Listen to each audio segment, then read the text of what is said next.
Olá a todos, eu sou o Leitor e este é o capítulo 2 da História Interminável. Atreio, o Escolhido. Boa parte das reuniões deliberativas sobre os destinos de fantasia realizavam-se na sala do trono da Torre de Marfim, que se encontrava no interior do palácio propriamente dito, alguns andares abaixo do pavilhão da Magnólia. Esta enorme sala circular estava cheia de murmúrios abafados. Os 499 grandes médicos de todo o Império de Fantasia estavam agora ali reunidos e, em grupos mais ou menos numerosos, cochichavam e discutiam uns com os outros. Tinham todos examinado a Imperatriz Menina. Uns havia já há algum tempo, outros poucos dias antes. E tinham procurado socorrê-la com os préstimos da sua ciência. Nenhum conseguiu nada. Nenhum conhecia a doença ou a sua origem. Nenhum sabia como havia de a tratar. O quingentésimo, o mais famoso de todo o país, do qual se dizia que conhecia todas as plantas medicinais, todos os feitios e segredos da natureza, encontrava-se havia algumas horas à cabeceira da doente, e todos os outros esperavam, com impaciência, o resultado da sua visita. Não se julgue que esta reunião médica tinha qualquer semelhança com um vulgar congresso de médicos humanos. Havia, evidentemente, em fantasia muitos seres que aparentemente eram mais ou menos parecidos com os seres humanos, mas havia outros que tinham mais aspecto de animais ou que eram mesmo criaturas de outra natureza. A multidão ali reunida era tão diversificada como a multidão dos mensageiros que se encontrava no exterior. Havia médicos anões, corcundas e de barba branca, fadas curandeiras, de vestido azul, recamados de prata refulgente, com estrelas nos cabelos. Havia tritões barrigudos, com pés e mãos de rãs. Para eles tinham sido construídos assentos banheiras. Mas havia igualmente serpentes brancas que estavam no meio da mesa que havia no centro da sala, enroscadas umas nas outras. Havia elfos, abelhas e até mesmo feiticeiros, vampiros e fantasmas, que geralmente não têm fama de serem benfazejos e salutares. Para se compreender a presença destes, é indispensável saber o seguinte. A Imperatriz Menina era de facto considerada, o seu nome assim o indica, a soberana das numerosas regiões do ilimitado Império de Fantasia, mas na realidade era mais do que uma soberana, ou seja, era algo diferente de qualquer outro soberano. Ela não reinava, nunca tinha recorrido à força nem feito o uso do poder, não dava ordens, não julgava ninguém, nunca intervinha, nem tinha necessidade de se defender de quaisquer agressores, porque não passaria pela cabeça de ninguém erguer-se contra ela ou atacá-la. Diante dela todas as criaturas eram iguais. O que interessava era ela existir. E a sua existência tinha um sentido especial. Ela era o centro da vida em fantasia. Todas as criaturas, boas ou más, bonitas ou feias, alegres ou severas, tolas ou sábias, existiam porque ela existia. Sem ela, nada poderia subsistir. Sem ela, nada poderia manter-se, da mesma forma que um corpo humano não pode subsistir sem o coração. Ninguém podia compreender todo o seu segredo, mas todos sabiam que assim era. Tinha por isso o respeito de todas as criaturas daquele reino, e todas se preocupavam com a sua vida. É que o fim dela seria o fim de todos. Teria como resultado a queda do imenso império de fantasia. O pensamento de Bastian vagueava. Recordou de repente o longo corredor da clínica onde a mãe tinha sido operada. Haviam lá passado longas horas à espera, ele e o pai, à porta da sala de operações. Passavam médicos e enfermeiras de um lado para o outro, muito atarefados. Quando o pai lhes pedia informações sobre o estado da mãe, respondiam com evasivas. Dava a impressão de que ninguém sabia exatamente como estava a enferma. Finalmente, tinham visto passar um homem calvo de bata branca com um ar cansado e abatido. Disse-lhes que todos os esforços tinham sido em vão e que lamentava muito. Apertou-lhes as mãos e disse-lhes: os meus sentidos pêsames. Depois entre ele e o pai, tudo passou a ser diferente. Exteriormente não. Bastian tinha tudo quanto podia desejar.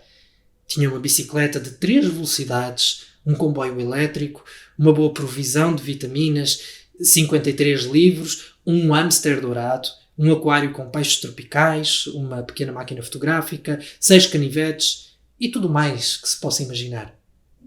Mas isso, no fundo, pouco significava para ele. Bastian recordava-se de que o pai, em tempos, gostava de brincar com ele. Algumas vezes até lhe tinha contado ou lido histórias. Mas dali em diante, acabou-se tudo. Já não conseguia falar com o pai. Em volta do pai tinha-se erguido uma espécie de muro invisível que ninguém conseguia atravessar. Não falava, não dizia coisas agradáveis ou desagradáveis. Daquela vez, estava sentado ao lado de Bastian e nada disse. Limitou-se a olhar para ele. Um olhar ausente e preocupado. E Bastian teve até a sensação de que ele próprio estava ausente. Era essa a impressão que tinha, sempre na presença do pai. À noite, quando ambos estavam diante da televisão, Bastian dava conta de que o pai olhava para o ecrã, mas estava longe, muito longe, perdido nos seus pensamentos, ausente a algures onde ninguém poderia chegar. Outras vezes, quando ambos liam algum livro, Bastian dava conta de que o pai nunca passava da mesma folha. Ficava a olhar sempre para o mesmo sítio, sem ler. Bastian compreendia a tristeza do pai. Naquela época também ele tinha passado noites e noites a chorar, tanto que às vezes, de tanto soluçar, até vomitava. Mas pouco a pouco, tudo foi passando. E ao fim e ao cabo, continuava a viver. Por que é que o pai não falaria com ele? Nem sobre a mãe, nem sobre outras coisas importantes. Por que é que só dizia o estritamente necessário? Se ao menos se conseguisse saber, disse um espírito de fogo alto e magro, com chamas vermelhas no lugar da barba. Em que consiste a doença? Não tem febre, nem inchaços, nem erupções, nem inflamações. É como se estivesse prestes a extinguir-se sem se saber porquê. Ao mesmo tempo que falava, no final de cada frase, da boca do espírito saíam nuvens de fumo que desenhavam determinadas formas. No caso presente, era um ponto de interrogação. Um velho corvo depenado que mais parecia uma enorme batata com algumas penas pretas espetadas a troche-moche respondeu numa voz rouca. Era especialista em resfriamentos. Não tem tosse. Não está constipada. Não está doente no sentido médico do termo. Segurou os óculos no alto do bico e olhou para os que o rodeavam com uma atitude provocante. Uma coisa parece evidente. Zumbiu um escaravelho, daqueles que fazem bolinhas e que às vezes se chama boticários. Há, de certeza, uma relação secreta entre a moléstia dela e as terríveis notícias que nos têm trazido os mensageiros provenientes de todos os cantos de fantasia. Ora, ora! Exclamou um homenzinho de tinta furioso. Você está sempre a ver relações secretas em tudo. E você? Você nunca vê mais longe do que o gargalo do seu tinteiro? Disse o escaravelho irritado. Vamos lá, colegas, interveio gemendo um fantasma de faces descarnadas embuçado numa ampla bata branca. Não vamos entrar em querelas subjetivas e pessoais. Para começar, não falem tão alto. Eram estas, ou semelhantes, as conversas que se desenrolavam em toda a vasta sala do trono. Pode parecer surpreendente que seres tão diversos conseguissem entender-se, mas em fantasia todas as criaturas, incluindo os animais, sabiam falar pelo menos 2 línguas. Por um lado, uma língua própria, que só falavam com os seus semelhantes e que os outros não compreendiam. E uma segunda língua comum, chamada fantasíaco, ou a grande língua.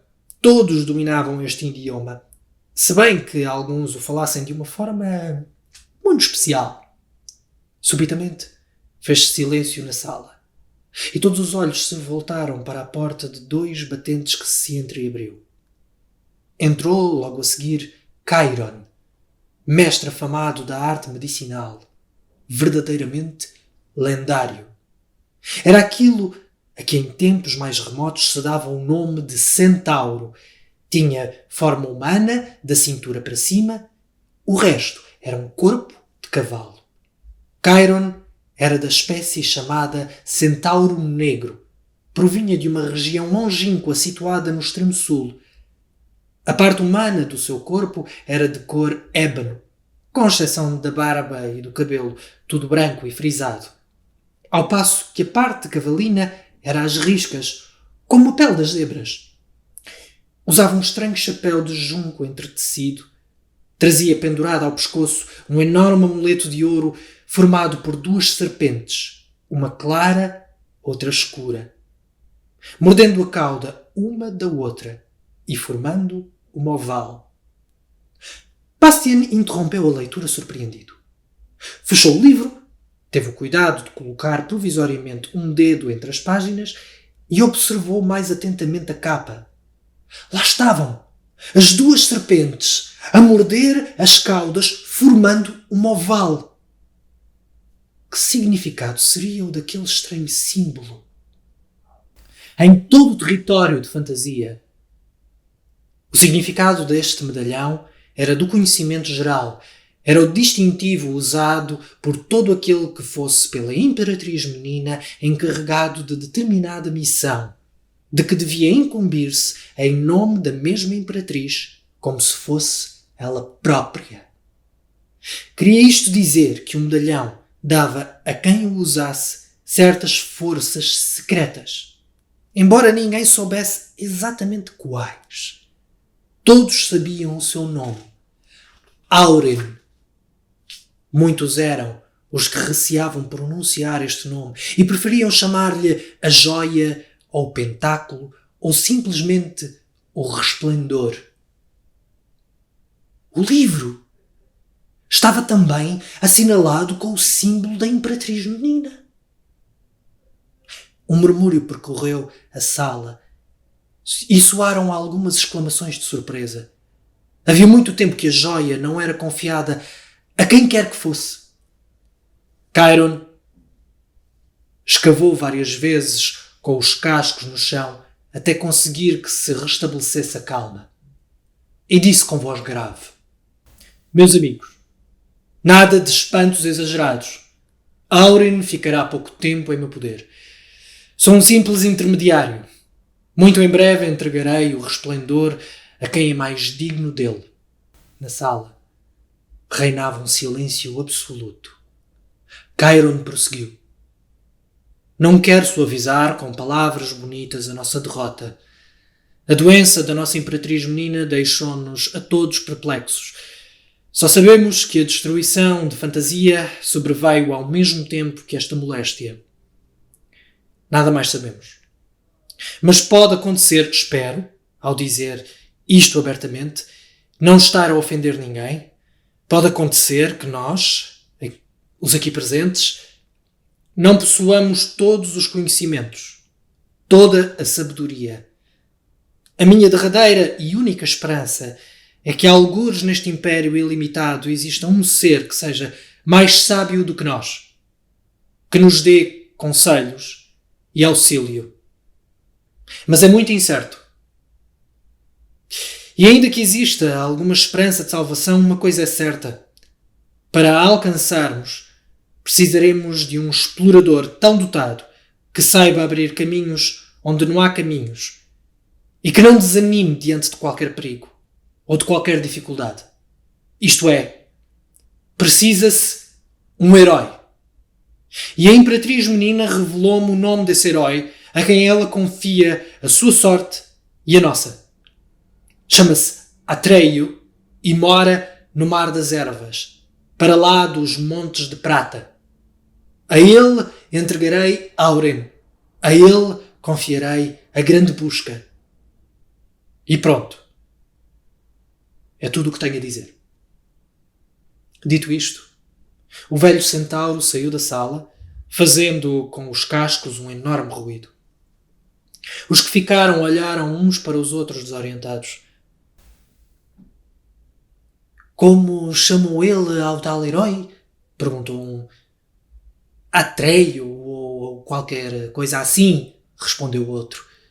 Nunca ouvi falar, notou um terceiro. E todos os 499 médicos abanaram ao mesmo tempo a cabeça, muito preocupados. No relógio da torre bateram as 10 horas. Bastian admirou-se do tempo passar tão depressa. Durante as aulas, 1 hora afigurava-se-lhe sempre uma pequena eternidade. Lá embaixo, na aula, iam agora dar história. Com o Dr. Drone, uma magricela, quase sempre de mau humor, que sentia um especial prazer em ridicularizar Bastian na frente dos outros todos, por ele não ser capaz de decorar nenhuma das datas das batalhas ou dos nascimentos e reinados de certas personagens. O Mar de Erva, situado para lá dos Montes de Prata, ficava a alguns dias de viagem da Torre de Marfim. Era um vale tão grande, tão vasto, tão plano como o mar. Lá crescia uma erva muito viçosa, da altura de um homem, e quando o vento a afagava, o vale era percorrido por vagas sucessivas, em tudo iguais às do mar, com um mugido semelhante ao das águas. Os povos que lá viviam chamavam-se ervenses, ou então peles verdes. Tinham cabelo preto, que os homens usavam comprido e por vezes entrançado. A pele deles tinha uma cor verde escura, próxima da castanha, da cor da azeitona. Levavam uma vida particularmente frugal, rude e severa, e os filhos, fossem rapazes ou meninas, eram educados num ideal de bravura, magnanimidade e orgulho. Tinham de aprender a suportar o calor, o frio e as privações e a pôr à prova a sua coragem. Tinham de ser assim, porque os peles verdes eram um povo de caçadores. O que necessitavam para viver, confeccionavam-no eles a partir da erva dura e fibrosa da pradaria, extraíam-no dos búfalos avermelhados que percorriam o mar da erva em gigantescas manadas. Estes búfalos vermelhos eram cerca de 2 vezes maiores do que as vacas ou os touros comuns. Tinham uma pele sedosa e brilhante vermelho púrpura e cornos poderosos de pontas duras e cortantes como punhais. Eram geralmente pacíficos, mas quando farejavam o perigo e se sentiam atacados, tornavam-se tão temíveis como a natureza em fúria. Tirando os peles verdes, nenhum outro povo se atrevia a dar caça a tais animais, mas estes, para tal fim, utilizavam apenas um arco e uma flecha. Preferiam a luta cavalheiresca e por isso muitas vezes não era um animal, mas o caçador quem perdia a vida. Os peles verdes estimavam e respeitavam os búfalos vermelhos. Pensavam que só tinham o direito de os matar porque também estavam preparados para serem mortos por eles. A notícia da doença da Imperatriz Menina e da sorte que ameaçava o reino de fantasia não tinha chegado à região. Havia muito tempo que não passava qualquer viajante pelo acampamento dos Peles Verdes. Crescia a erva mais viçosa do que nunca. Os dias eram claros, as noites estreladas. Tudo parecia correr bem. Mas um dia apareceu um velho centauro preto, de cabelos brancos. Tinha o pelo brilhante do suor, parecia mortalmente exausto, e o seu rosto barbudo era magro e macilento. Na cabeça trazia um estranho chapéu de junco entrançado e no pescoço um colar de que pendia um amuleto de ouro. Era Chiron. Estacara no centro da praça, em redor da qual as tendas se dispunham em círculos cada vez mais alargados. A praça onde os anciãos se reuniam em conselho e onde, nos dias de festa, se dançavam e cantavam antigas melodias. Olhava ansiosamente em redor, mas estava rodeado apenas por mulheres e anciãos muito idosos, além das crianças que o olhavam com curiosidade. Impaciente, ia escarvando o chão com as patas. Onde estão os caçadores e as caçadoras? Perguntou com voz ofegante, tirando o chapéu para limpar o suor. Uma mulher de cabelo branco, com uma criança nos braços, respondeu: foram todos à caça. Só regressam de 3 ou 4 dias. E Atreio também foi? Perguntou o centauro. Sim, foi sim, estrangeiro. Mas como é que o conheces? Não o conheço. Vão procurá-lo. Ele não virá de bom grado, estrangeiro, observou um velho apoiado numas muletas. Porque é dia da sua caça. Começa ao pôr do sol. Sabes o que isso significa? Cairon abanou a crina e escarvou-os no chão. Não sei, mas não me importa, porque tem outra missão mais grave. Devem conhecer este distintivo que trago ao peito. Vão chamá-lo. Reconhecemos a joia, disse uma rapariga. E sabemos que vens da parte da Imperatriz Menina. Mas quem és tu? O meu nome é Cairon. Não sei se isso lhes diz alguma coisa. Doutor Cairon. Uma velha corcunda saiu do meio da multidão e exclamou: é verdade? Estou a reconhecê-lo. Já uma vez o vi quando era nova. É o médico mais importante e mais afamado de fantasia. O centauro abanou a cabeça. Obrigado, mulher, disse. Que alguém tenha agora a amabilidade de ir procurar Atreio. É urgente. Está em jogo a vida da Imperatriz Menina. Eu trato disso, exclamou uma menina que devia ter os seus 5 ou 6 anos. Afastou-se. E passado alguns segundos foi vista a galopar entre as tendas num cavalo sem sela. Já não era sem tempo, resmungou Cairon, deixando-se cair inconsciente.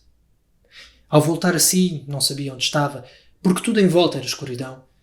Mas aos poucos foi dando conta de que se encontrava numa tenda espaçosa, deitado em cima de fofos cobertores de peles. Aparentemente era noite, pois atrás de uma fresta do pano que servia de porta distinguia-se a luz trêmula de uma fogueira.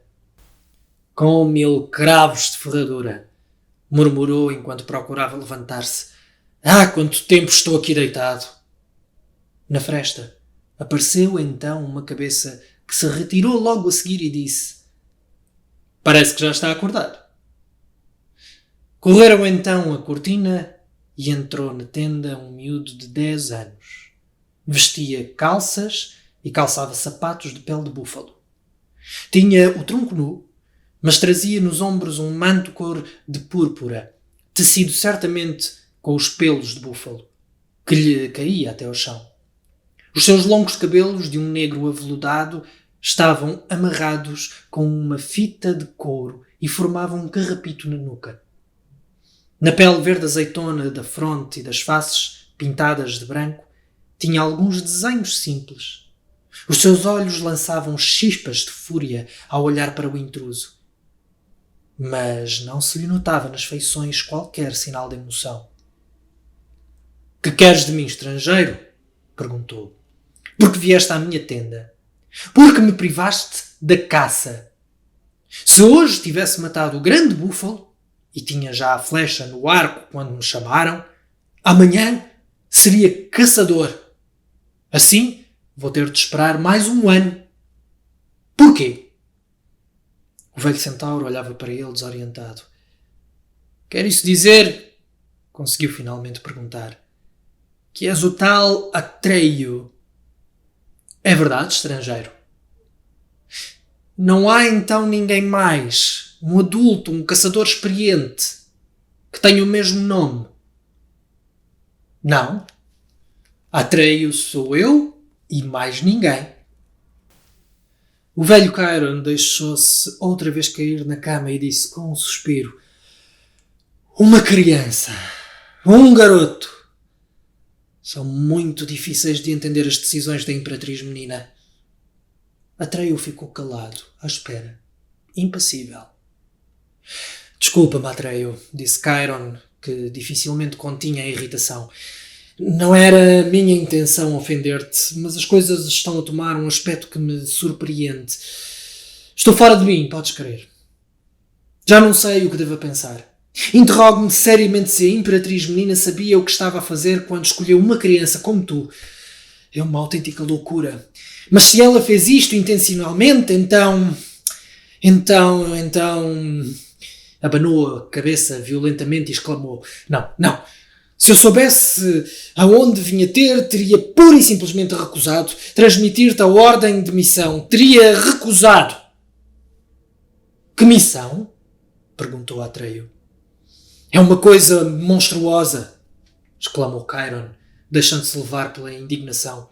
Desempenhar esta missão é perfeitamente impossível, mesmo para o maior e o mais experimentado dos heróis, quanto mais para ti. Ela manda-te à procura de uma coisa que ninguém conhece. Ninguém te pode ajudar, ninguém te pode aconselhar, ninguém sabe o que pode acontecer-te. Tens de decidir já, imediatamente, se aceitas ou não aceitas a missão. Não há um momento a perder. Galopei quase sem parar durante 10 dias e 10 noites para me encontrar contigo. E agora a minha vontade era nunca ter chegado. Sou muito velho. Estou quase sem forças. Dá-me uma pinga de água, por favor. Atreio foi buscar um cântaro de água fresca da fonte. O centauro bebeu sofregamente. Depois limpou a barba e disse mais calmamente: Obrigado. Fez-me bem. Já estou melhor. Tu, Atreio, não tens de aceitar esta missão. A Imperatriz Menina deixa isso ao teu critério. Não é uma ordem terminante. Eu vou explicar-lhe tudo e ela indicar-me-á outra pessoa. É impossível ela saber que tu és um miúdo. Deve ter feito confusão. Não vejo outra maneira de explicar isto. Em que consiste a missão? Quis saber Atreio. Encontrar o remédio para a Imperatriz Menina, respondeu o velho centauro, e salvar Fantasia. Ela está doente? Perguntou Atreio surpreendido. Chiron começou a contar o que se passava com a Imperatriz Menina e referiu todas as informações trazidas pelos mensageiros vindos de todos os cantos de Fantasia. Atreio fazia continuamente outras perguntas e o centauro dava-lhe as informações que possuía. Foi um longo diálogo noturno. E quanto mais Atreio compreendia a extensão da desgraça que se abatera sobre Fantasia, mais visível era a consternação que lhe pintava no semblante. A princípio, tão impenetrável.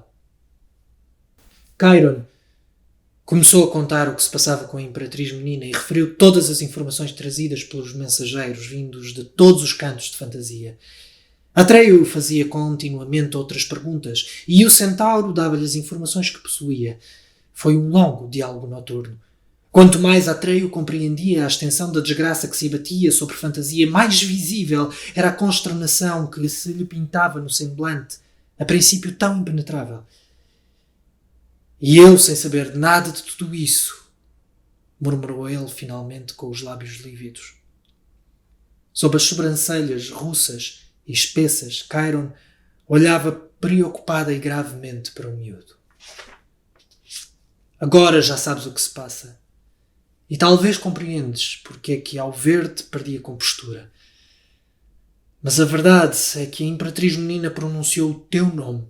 Disse: procura Atreio. E disse mais: tenho toda a confiança nele. E também disse: pergunta-lhe se por amor de mim e de Fantasia aceita fazer a grande busca. Não sei porque recaiu em ti a sua escolha. Talvez porque só uma criança possa levar a bom termo essa tarefa impossível. Eu nada sei e não te posso aconselhar. Atreio estava sentado, cabisbaixo e silencioso. Compreendia que esta prova era infinitamente mais dura do que a caça. Se até mesmo os maiores caçadores e os melhores exploradores teriam dificuldade em se sair bem, para ele seria dificílimo. Então? Perguntou o velho centauro em voz baixa. Aceitas? Atreio levantou a cabeça e olhou de frente. Aceito, disse com voz firme. Chiron abanou a cabeça, tirou do peito o colar com o amuleto de ouro e colocou-o ao pescoço de Atreio. Áurinn dá-te um poder imenso, disse ele com voz solene. Mas não tens o direito de te servir dele, porque nem a própria Imperatriz Menina faz uso do seu poder Áureen há de proteger-te e guiar-te, mas tu vejas o que vires, não intervirás. Porque a partir deste momento a tua opinião deixa de ter qualquer valor. Por isso mesmo, terás de partir sem armas. Tens de deixar que as coisas se passem como tiverem de se passar. Tudo, aos teus olhos, terá o mesmo valor. O mau e o bom. O belo e o feio. O louco e o sábio. Da mesma forma que tudo para a Imperatriz Menina tem o mesmo valor.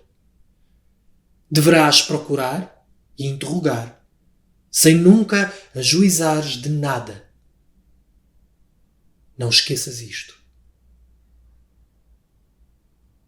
Áureen, repetiu Atreio cheio de respeito. Quero mostrar-me digno da joia. Quando é que devo partir? Imediatamente, respondeu Chiron. Ninguém sabe o tempo que poderá demorar a grande busca. É possível que doravante todos os momentos contem. Despede-te dos teus pais, dos teus irmãos e irmãs. Não tenho, respondeu Atreio. Os meus pais foram ambos mortos por um búfalo pouco depois de eu ter vindo ao mundo. Quem te criou? Todas as mulheres e todos os homens, coletivamente. Foi por isso que me deram o nome de Atreio, que na nossa língua significa o filho de todos. Ninguém como Bastian podia compreender o que isto significava. Apesar de o pai dele continuar vivo, Atreio não tinha pai nem mãe. Por isso fora criado por todos os homens e todas as mulheres coletivamente. Era filho de todos. Enquanto ele, Bastian, no fundo, não tinha ninguém. Era o filho de ninguém. Mas Bastian estava contente por, apesar de tudo, ter alguma coisa em comum com Atreio. Porque, de outro modo, não haveria entre eles muitas semelhanças. Nem a respeito de coragem, nem a decisão, nem o aspecto exterior. Apesar disso, também Bastian se lançara numa grande busca e não sabia onde ela o levaria nem como iria acabar. E agora, disse o centauro, é melhor ires sem dizer adeus. Eu fico e hei de explicar-lhes tudo. O rosto de Atreio mostrou-se ainda mais grave e duro. Aonde é que eu vou primeiro? Perguntou. A toda a parte. E a parte nenhuma, respondeu Chiron. Daqui em diante estás só e ninguém te poderá dar conselhos. E assim será até ao final da grande busca, seja qual for o modo como ela termine. Atreio abanou a cabeça. Adeus, Chiron. Adeus, Atreio. E boa sorte. O rapaz preparava-se para deixar a tenda quando o centauro o tornou a chamar. Ele voltou-se e, mais uma vez, frente a frente, o velho colocou-lhe ambas as mãos nos ombros, olhou-lhe nos olhos com um sorriso de grande respeito e disse lentamente: Acho que começo a perceber porque foi que recaiu sobre ti, Atreio, a escolha da Imperatriz Menina. O rapaz baixou a cabeça e tratou de sair rapidamente. Fora da tenda estava Artax, o seu cavalo. Era malhado e pequeno como um cavalo selvagem. Tinha pernas curtas e grossas. Mas não havia cavalo de galope mais rápido e que mais resistisse. Estava selado e arreado, tal como viera da caça com Atreio. Artax, murmurou Atreio, acariciando-lhe o pescoço. Temos de nos pôr a caminho. Temos de ir para longe. Ninguém sabe se voltaremos. O cavalo acenou com a cabeça e resfolgou docemente. Sim, meu senhor, respondeu. E a sua caçada? Vamos fazer uma caçada muito mais importante, respondeu Atreio, saltando para a sela. Espera, meu senhor, relinchou o cavalo. Esqueceste-te das armas. Tencionas pôr-te a caminho sem flechas e sem arco? Sim, Artax, respondeu Atreio. Levo o resplendor e tenho de ir desarmado. Ah, sim, exclamou o cavalinho. E vamos para onde? Para onde tu quiseres, Artax, replicou Atreio. A partir deste momento, estamos lançados na grande busca. E dizendo isto, partiram a galope e foram envolvidos pelas trevas da noite. No mesmo instante, produzia-se noutro sítio de fantasia uma coisa que ninguém observou e da qual nem Atreio, nem Artax, nem o próprio Chiron suspeitavam sequer. Num ermo longínquo e obscuro, a escuridão concentrou-se ainda mais, formando um vulto fantasmal. As trevas engrossaram e a certa altura desenharam no escuro infinito daquele ermo uma enorme massa de negrume. Os contornos do corpo não eram ainda nítidos, mas apoiava-se em 4 patas de garras afiadas, e os olhos, a meio da imensa cabeça peluda, chispavam uma chama verde. De ventas erguidas começou a farejar o vento. Ficou assim muito tempo, até que conseguiu captar o cheiro que procurava, pois saiu-lhe então das goelas um ronco de triunfo. Pôs-se a correr. Com enormes saltos silenciosos, a criatura das trevas atravessava a noite sem estrelas. No relógio da torre bateram as 11 horas. Era hora do recreio. Ouvia-se nos corredores a gritaria da garotada que descia a correr para o pátio da escola. Sentado, com as pernas cruzadas nos colchões de ginástica, Bastien tinha as pernas entorpecidas. Não era nenhum índio, claro está. Levantou-se, tirou da pasta um pão e uma maçã e pôs-se a correr pelo sótão de um lado para o outro. O formigueiro dos pés, pouco a pouco, desapareceu. Subiu em seguida para o cavalo de Erções e sentou-se na posição de um cavaleiro. Imaginou que era Atreio montado em Artax, galopando pela noite adiante. Deitou-se sobre o pescoço do seu cavalinho e bradou: "Hey!" bradou. "Vamos lá, Artax!" Nessa altura sentiu medo. Era terrivelmente imprudente berrar daquela maneira. E se alguém o tivesse ouvido?